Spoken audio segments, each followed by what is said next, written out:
All right, welcome back to the Prospecting Show. Today is Thursday, September 23rd. We're going to try to have some good energy here going into this show. We got Andre Haykal on the call. Cool last name, right? There's some people who come on the show. They all have different pronunciations, different names. What is the background? Tell us the background of that name. Where are you from?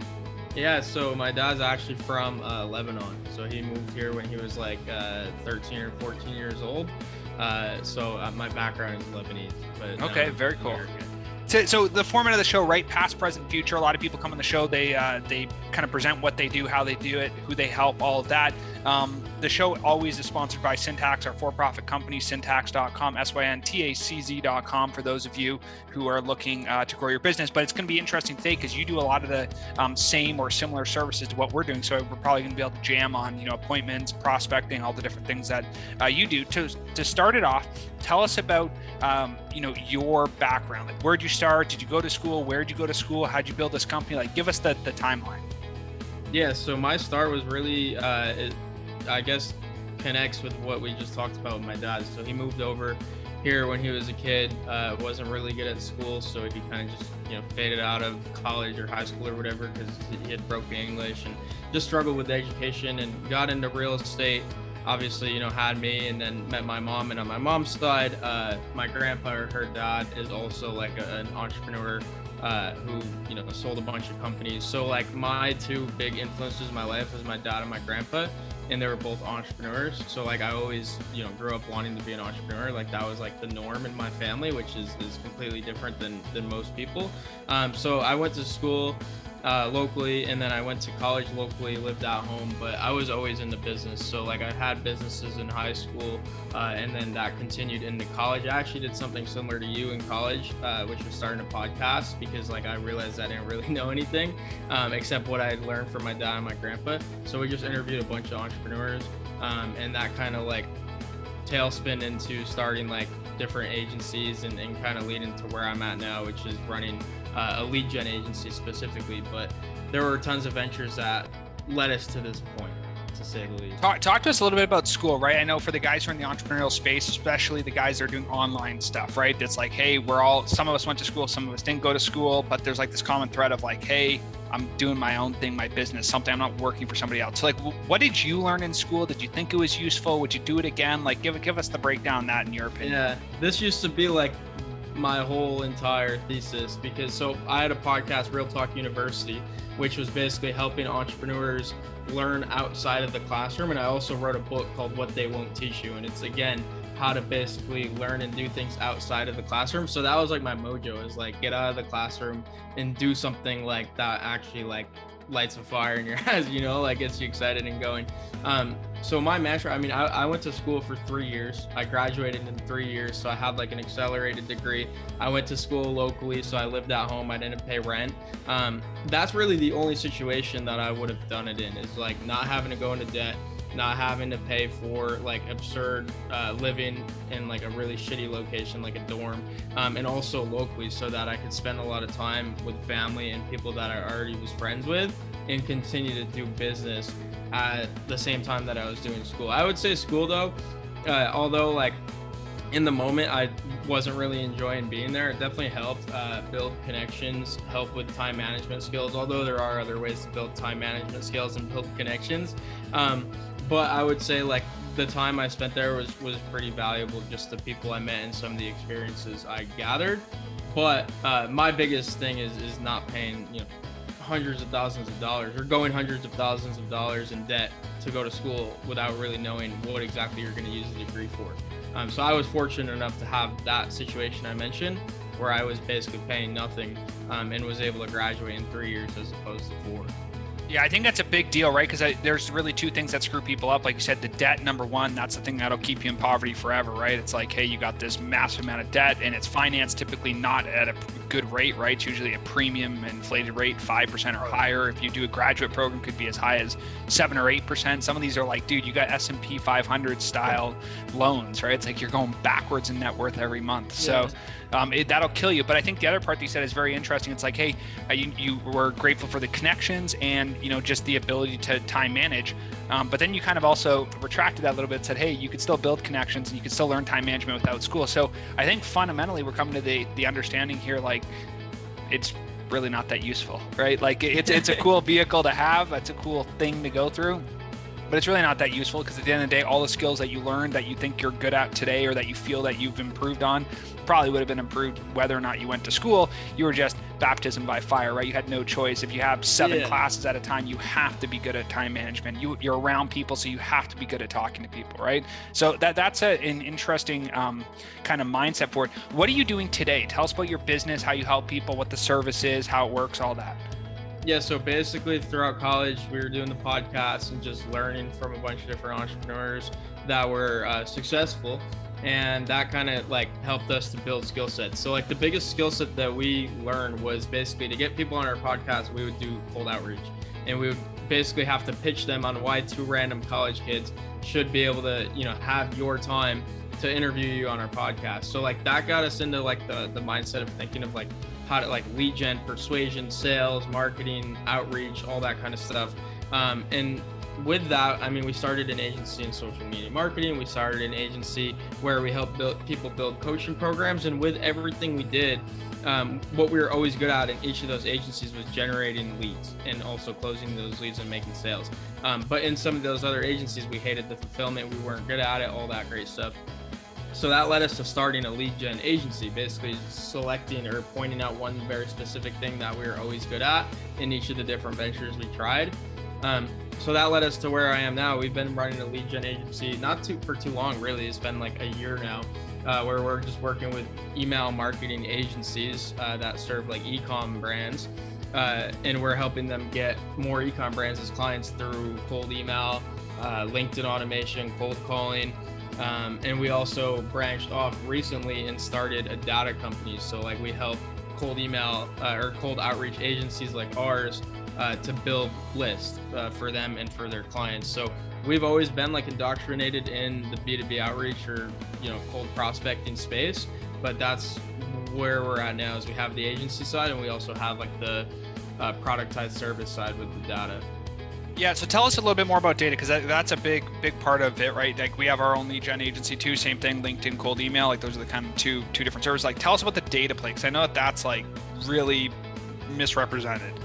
Yeah, 100%. So like I talk about this a lot too. Like I'm on Twitter a lot and I do also my own podcast and obviously in the lead gen space working with clients. And it always comes back to 2 things. And you know this, a lot of people hear this all the time. It's like saying the right thing to the right person.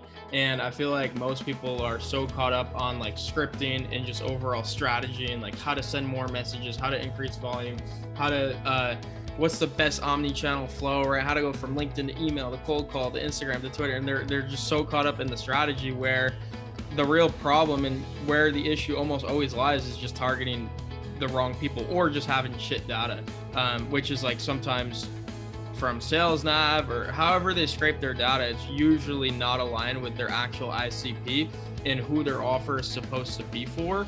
And I just say it's garbage in, garbage out. So if you could have the best scripts, the best strategy, but if you're sending it to the wrong people or to people that aren't actually in your ICP, you're not going to get good results. So our whole like mantra with ListKit is to basically ask you the right questions to get you thinking accurately about who exactly your offer is a fit for. And then us using our database and our skill sets and just everything we know about building lists to actually get you a quality list, manually go through it and verify each contact is in line with who your ICP is, so that rest assured you could plug it into your campaign and focus on the scripts and the strategies and the follow-ups that lead to an appointment being booked. So really at the end of the day, data is just probably the most important thing because it's garbage in, garbage out. Tell us a little bit about the volume play, right? So if you're talking about, narrowing down the ICP, getting the right people, the data source might be sales nav, the data source might be something else, maybe a bot list or some enriched list or whatever it is. Like, how do you balance, checking through all these people versus sending thousands and thousands of outbound? Like, because that's got to be a balance. I mean, for us, we send about 3 million emails a month that can't check 3 million people individually. It's not possible. You know what I mean? Yeah. 2 different strategies. So like, to me, that's crazy. Like, I can't comprehend like having systems in place to even do that. Like personally for us, we send 500, we contact 500 people a month and like we're satisfied with that. Our clients are, and the reason we do that is just my whole mindset around it is like, if you look at some of the databases and just like how many people are actually out there that to our clients and to us we'd actually want to work with, it's limited. Like there's a limited data pool. And if we increase volume, or if we're going crazy volume, like it's really easy to burn through that potential really quickly, which kind of leaves you with nothing. So like our whole idea or ideology behind it is like a slow burn, and it's just as simple as we take quality over quantity. So we're doing like extreme personalization with each of the contacts that we're reaching out to. Like we're personalizing the email, we're also personalizing videos for follow-up. So it's really like there's two sides to it. It's like quality or quantity, and both of them work. Like obviously what you guys do work, and I know a lot of people that also focus a lot on volume, but for me it's just what we've always been comfortable with, and I guess what our clients kind of prefer is that slow burn, where it's really like treating each of those leads as a legitimized opportunity by personalizing it and really putting that time and effort into, you know, the manual verification and everything, because it's only 500 at the end of the day.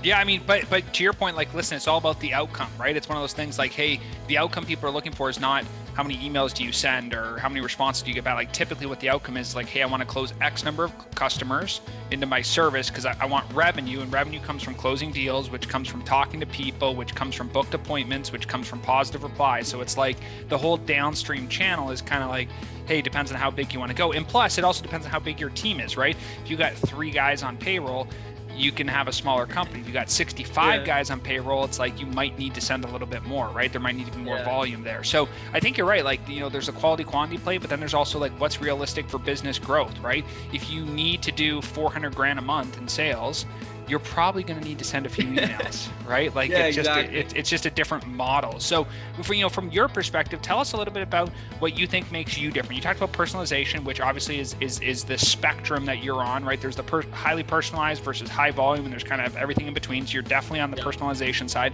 What are some of the special things that you're doing that maybe other companies aren't doing today?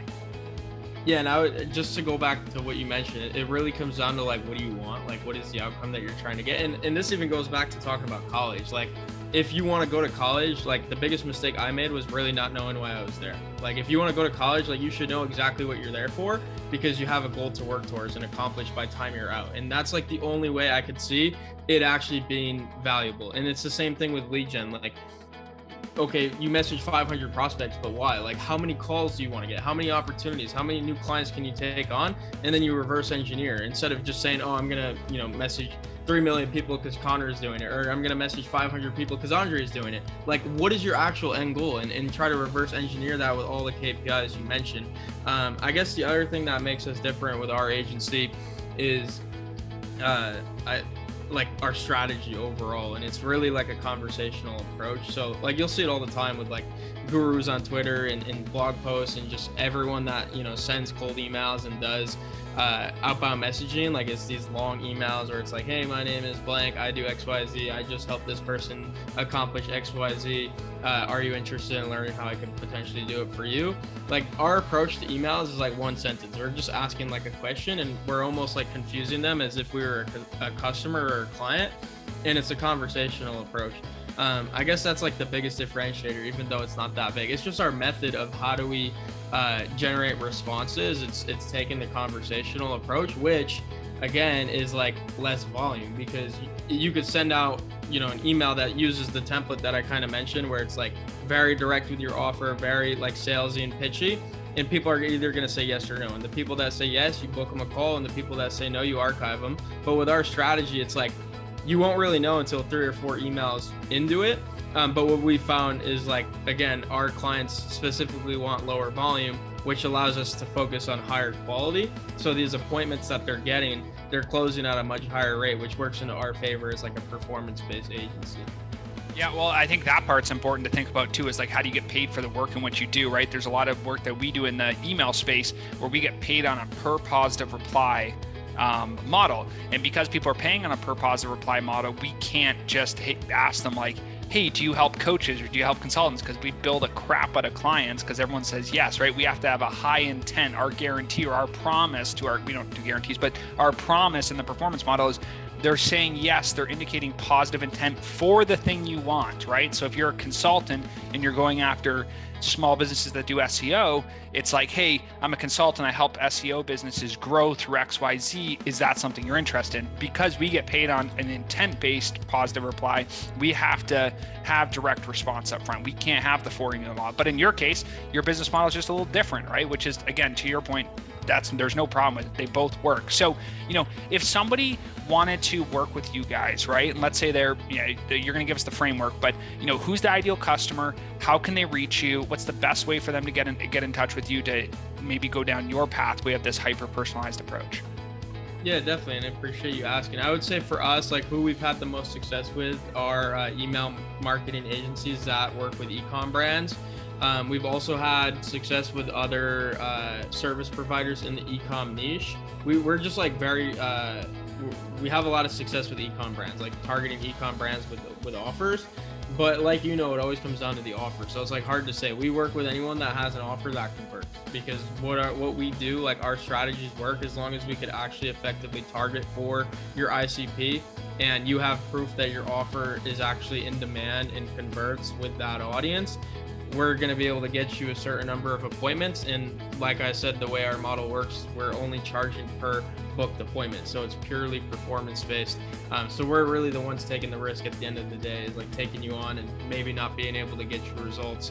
You're not paying anything, even though obviously, we're doing work without getting paid. So that's kind of the situation. Priority is service providers in the e-com niche, but really any B2B business that has an offer that is proven and a target audience that is very, specific and identified, so we can go out and get those contacts. Make it happen, yeah. So, and what's the best way for them to reach you? Right now, you guys got the brands. You got knowledgex.us, Andre at knowledgex.us. Is there some place that they should go? Is there like a VSL, a training, something that they should check out before they jump on the call with you?